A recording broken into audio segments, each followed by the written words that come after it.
समझ सका जो भाव प्रभु का, साकार की योजना प्रभु की। ललिता सखी की रूप मंजरी, भाई प्रगट बन रूप गोस्वामी। एक आदर्श शिष्य वह होता है जो अपने गुरु के हृदय को समझता है और उनके आदेशों का पूर्ण निष्ठा से पालन करता है। उसी प्रकार जो श्री चैतन्य महाप्रभु के हृदय को जानते हैं, ऐसे भक्ति रसाचार्य श्रील रूप गोस्वामी की शिक्षाओं का हम अनुसरण करते हैं। वर्तमान समय में हम देख रहे हैं कि विश्व भर में कृष्ण भक्ति की लहर है।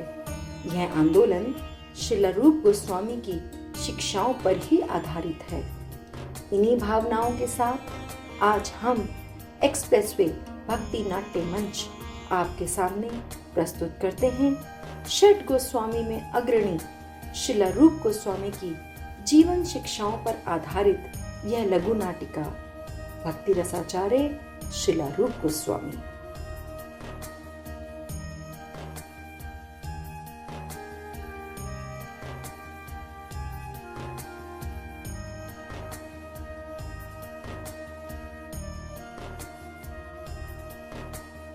श्री चैतन्य मनोभीष्टं स्थापितं येन भूतले स्वयं रूप कदा मह्यं ददाति स्व पदान्तिकम्।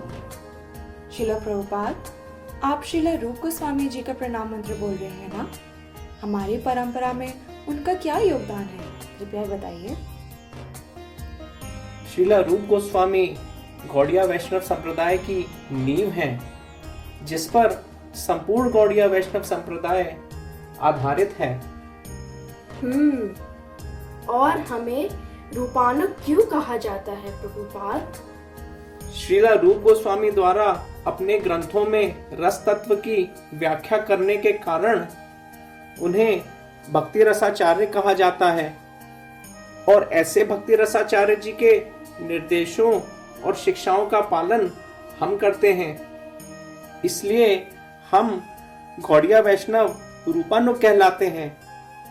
क्या आप सब श्रील रूप गोस्वामी के बारे में और सुनना चाहते हैं? श्रील रूप गोस्वामी मूल रूप से दक्षिण भारत के कर्नाटक राज्य से थे। वे यजुर्वेद शाखा के विद्वान ब्राह्मण थे। उनकी माता का नाम रेवती देवी और पिता का नाम कुमार देव था। वे 3 भाई थे, अमर, संतोष और अनुपम। इनमें से संतोष ही आगे चलकर रूप गोस्वामी बने। अमर बने सनातन गोस्वामी। उच्च ब्राह्मण कुल और अद्भुत विद्वता के कारण वे अत्यंत प्रसिद्ध थे। उस समय बंगाल के नवाब हुसैन शाह हिंदुओं पर अत्याचार करते थे और धर्म परिवर्तन का प्रयास करते थे। हिंदुओं का समर्थन हासिल करने के लिए नवाब ने अमर और संतोष को अपने दरबार में शामिल होने का हुक्म दिया। परिस्थितिवश न चाहते हुए भी अमर और संतोष को हिंदुओं की रक्षा के लिए प्रधानमंत्री व वित्त मंत्री का पद स्वीकार करना पड़ा। इस तरह अमर बन गए साकर मलिक और संतोष बने दबीर खास।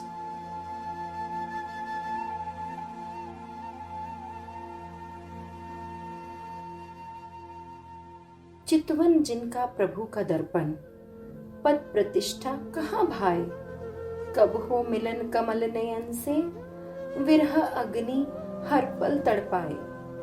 यद्यपि अमर व संतोष नवाब के दरबार में अपने समस्त उत्तरदायित्व को निपुणता से निभा रहे थे, परंतु उनका हृदय चैतन्य महाप्रभु के दर्शनों के लिए सदैव ललायित रहता था। वे उन्हें अनेकों पत्र लिखा करते थे और एक दिन श्री चैतन्य महाप्रभु के निर्देश के रूप में अमर और संतोष को उनका पत्र मिलता है।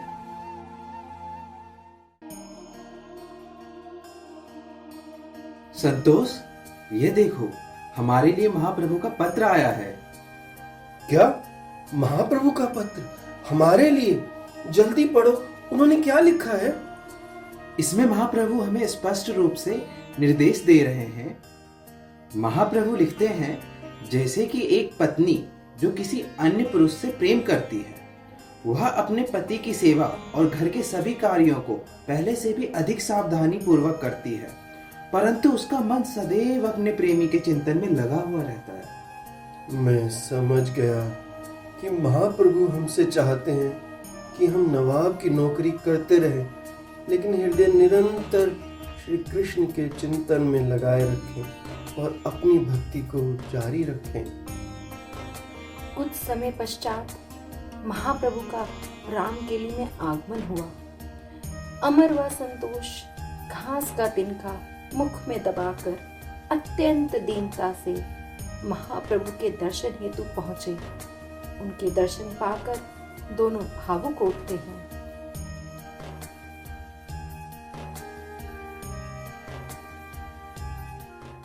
श्री कृष्ण चैतन्य प्रभु दया करो मोरे, तुम बिना के दयालु जगत संसारे, पतित पावन हेतु तव अवतार, मौसम पतित प्रभु न पाइबे।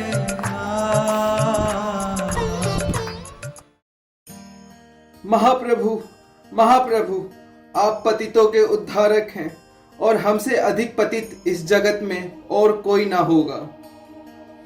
हमने एक ऐसे नवाब की गुलामी की है जो बहुत ही निष्ठुर व क्रूर है, गायों और ब्राह्मणों का हत्यारा है। हे पतित पावन, हम आपके चरण कमलों में स्वयं को समर्पित करने की लालसा से यहाँ आए हैं। कृपया हम पर दया करके अपने दास के रूप में स्वीकार करें। हे महाप्रभु, आपके अतिरिक्त हमारा इस जगत में और कोई नहीं है। कृपया हमें अपनी शरण प्रदान कीजिए। मैं जानता हूं आपके हृदय की वेदना को।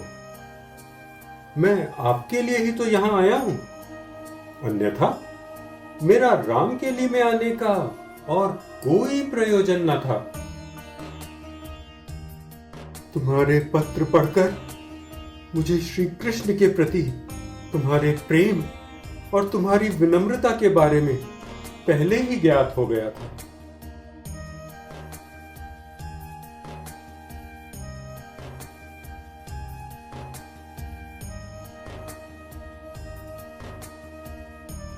हे साकर मलिक, आज से तुम सनातन गोस्वामी के नाम से और हे दबीर खास, तुम रूप गोस्वामी के नाम से विख्यात होंगे। अब अपनी दीनता त्याग दो।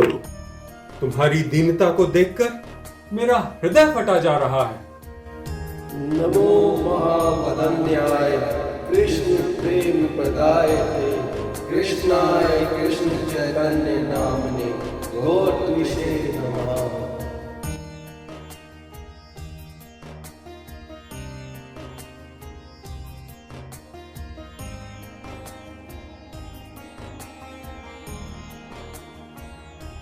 कुछ ही समय बाद रूप गोस्वामी ने वित्त मंत्री पद से त्याग पत्र दे दिया और अपनी धन संपत्ति का 50% वैष्णवों और ब्राह्मणों में, 25% संबंधियों में वितरित कर दिया और बचा हुआ 25% आपातकालीन स्थिति के लिए रख दिया। और फिर श्रील रूप गोस्वामी श्री चैतन्य महाप्रभु से मिलने प्रयाग चले गए। प्रयाग में रहते हुए चैतन्य महाप्रभु ने दशाश्वमेध घाट पर रूप गोस्वामी को कृष्ण तत्व, भक्ति तत्व तथा रस तत्व की शिक्षा दी, जिसकी चरम परिणति राधा तथा कृष्ण के माधुर्य प्रेम में होती है।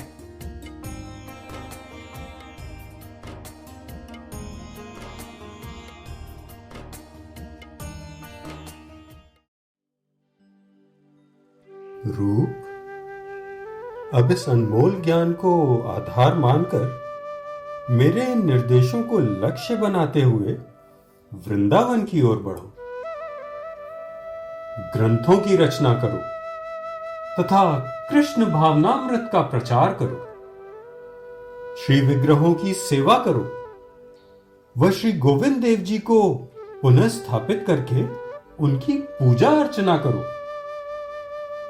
वृंदावन की अप्रकट लीला स्थलियों को प्रकट करो, व्रज में वास करने वाले भक्तों की सेवा करो और उनको पोषित करो।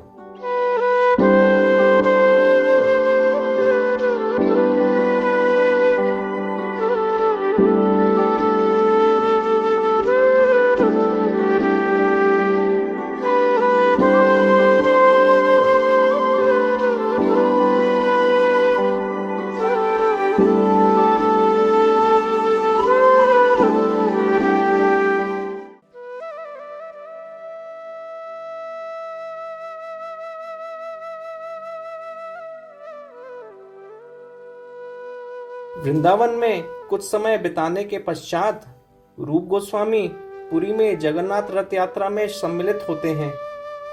सभी भक्तगणों के साथ श्री चैतन्य महाप्रभु रथ यात्रा में नृत्य करते हुए श्री कृष्ण का विरह अनुभव करते हैं तथा भगवान जगन्नाथ के समक्ष नृत्य करते हुए एक अद्भुत श्लोक प्रस्तुत करते हैं, जिसमें श्री चैतन्य महाप्रभु कहते हैं,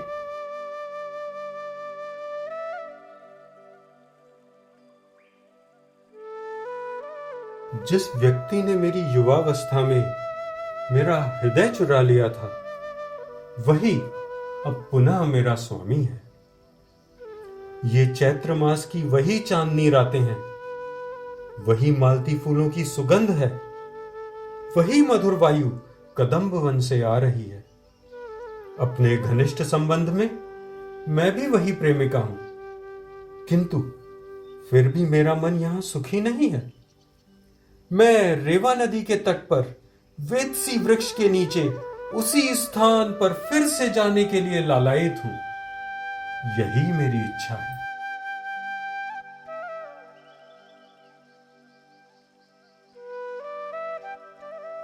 निकट खड़े श्रीला रूप गोस्वामी ने जैसे ही ये श्लोक सुना, उन्होंने महाप्रभु द्वारा कहे गए श्लोक का मर्म समझकर एक ताड़ पत्र पर कुछ पंक्तियां लिखी और उसे अपनी कुटिया के ऊपर रखकर स्नान करने चले गए।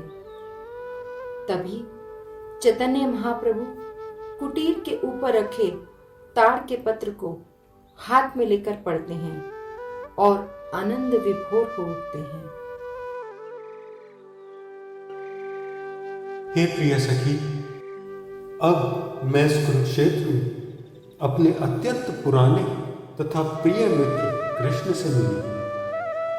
मैं वही राधा रानी हूं और हम अब मिल रहे हैं।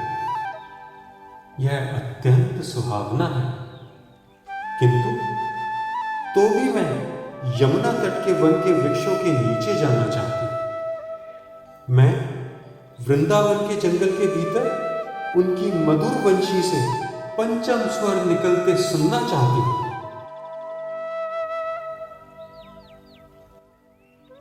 हे रूप, तुम मेरे हृदय के भाव कैसे जान गए? मेरे मन के बारे में तो कोई नहीं जानता। हे गौरांग, इसमें कोई आश्चर्य की बात नहीं है। इससे यह पता चलता है कि रूप गोस्वामी पर आपकी विशेष कृपा है। श्री चैतन्य मनोविष्टम स्थापितम येन भूतले स्वयं रूपः कदा मह्यम ददाति स्वा पदान्तिकम्।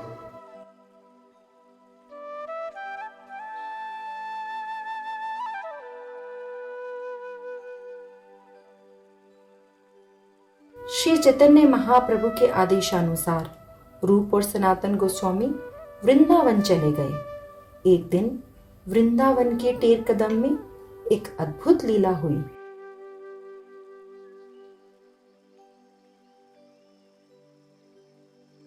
मेरे गुरु, मेरे बड़े भाई सनातन गोस्वामी कितना कष्ट उठाकर मुझसे मिलने आ रहे हैं। वे इतनी दूर से यहाँ आएंगे तो मेरी इच्छा है कि मैं खीर बनाकर श्री हरि को भोग लगाता और प्रसादी खीर पूज्य पाद को परोसता तो कितना अच्छा होता। परंतु मेरे पास तो इस समय भोग बनाने के लिए कोई सामग्री भी नहीं है। अब मैं क्या करूं?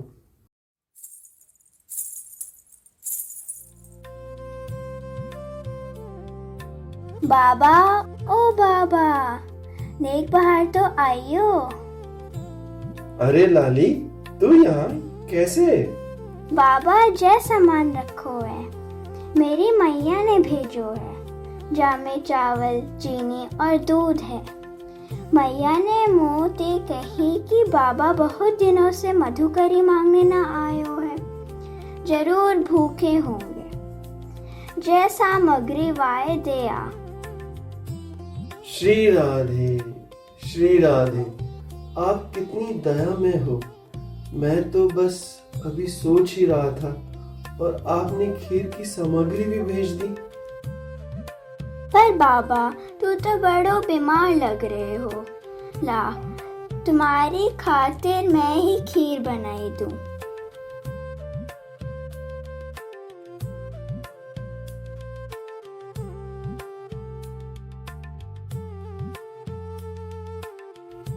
लो बाबा, बन गई खीर।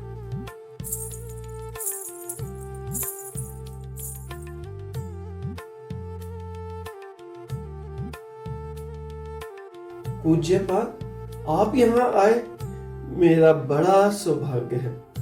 आपके लिए खीर प्रसादी तैयार है, मैं अभी लाया।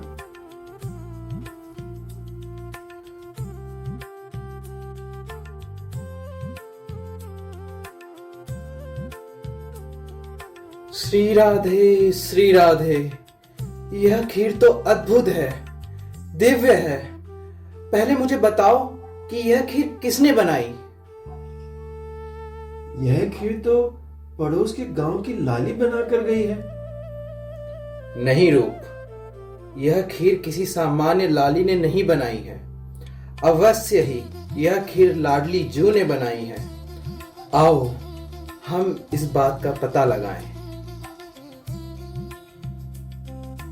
लाली, ओ लाली। बाबा, लाली तो कई दिनों से ननिहाल में है, यहाँ तो है ही ना है वो। हे रूप, श्रीमती राधा रानी तो हमारी परम आराध्या है। हम तो उनके दासों के दास कहलाने योग्य भी नहीं हैं। हम उनकी सेवा कैसे ले सकते हैं? हमें उनकी सेवा करनी चाहिए, ना कि उनसे सेवा लेनी चाहिए। हमारे आचार्यों की असीम कृपा है कि हम आज उसी स्थान पर हैं जहाँ पर यह खीर लीला हुई थी। यह वही ब्रज धाम है जहाँ श्री चैतन्य महाप्रभु के निर्देशों का अनुसरण करते हुए भक्ति रस में निमग्न श्रील रूप गोस्वामी ने विभिन्न ग्रंथों की रचना की। उन्हीं में से एक प्रमुख ग्रंथ भक्ति रसामृत सिंधु को श्रील प्रभुपाद ने अगले 10,000 वर्षों तक इस्कॉन की लॉ बुक घोषित किया। ऐसे भक्ति रसाचार्य श्रील रूप गोस्वामी का हम हृदय से आभार प्रकट करते हैं। श्रील रूप गोस्वामी प्रभुपाद की जय। हरि बोल। चलो आप सारी टीम एक साथ आ जाओ। एक फोटो बस, सारी टीम। सारे एक्टर शिष्य भी जाओ। जल्दी से एक थैंक यू सो मच। एक मिनट माइक फोटो आ जाओ, फोटो एक कंबाइंड फोटो जल्दी। महाप्रभु, एक बार मैं सबको इंट्रोड्यूस करा देती हूँ। महाप्रभु जी तो हमारे टीम के साथ प्लीज आइए। हरि बोल। महाप्रभु भरतराज प्रभु जी, हरि बोल। सनातन गोस्वामी रौनक प्रभु जी, हरि बोल। रूप गोस्वामी श्रील प्रभुपाद जी, दशरथ आगे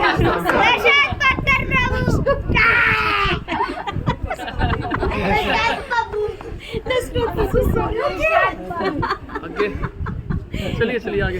रूप गोस्वामी दशरथ पुत्र प्रभु जी, स्वरूप दामोदर प्रभु जी, रंती देव प्रभु जी, श्रील प्रभुपाद जी, अंकुर प्रभु जी, लाली की माँ नीरजा माता जी, शिष्य शिवांगी, अनन्या, ब्रजप्रिया और सुकोमल जगन्नाथ प्रभु जी, और जो इस टीम की इस स्क्रिप्ट राइटिंग की इस ड्रामा की बाय हर्षिता माता जी, सुशीला कौशल माता जी, प्रेमई माता जी और कंदर्प मोहिनी माता जी। कहाँ है कंदर्प मोहिनी माता जी? हमारे साथ तो है। यही थी। ओके। और इसका जो सारा कम्युनिकेशन हमारी ड्रामा टीम का हैंडल करती है वो है जिज्ञासा माता जी। हम उसको मिस करें जो यहाँ पे नहीं है। बैकग्राउंड ऑडियो और पूरी जो एडिटिंग किया बाय राघव प्रभु जी और नरेशन वाज डन बाय मी। और हमारा जो एडवाइजरी बोर्ड है दैट इज दीप्ति माता जी, निमाई चरण प्रभु जी, वेणु मोहन प्रभु जी, और बैक स्टेज टीम में नीरजा माता जी वाज देयर, सीता नवमी माता जी वाज आल्सो देयर। सीता नवमी माता जी आई आ गई। और हमारे जो मेकअप आर्टिस्ट इतना सुंदर सुंदर आप मेकअप देख लो, प्रभु जी इसका रौनक प्रभु जी ने किया है और माता जी इसका शिवांगी माता जी ने किया है। और हम सबकी source of inspiration his grace Rupeshwar Gaurang. पूरे ड्रामा की सूत्रधार और डायरेक्टर हमारी सुमुखी ललिता माता।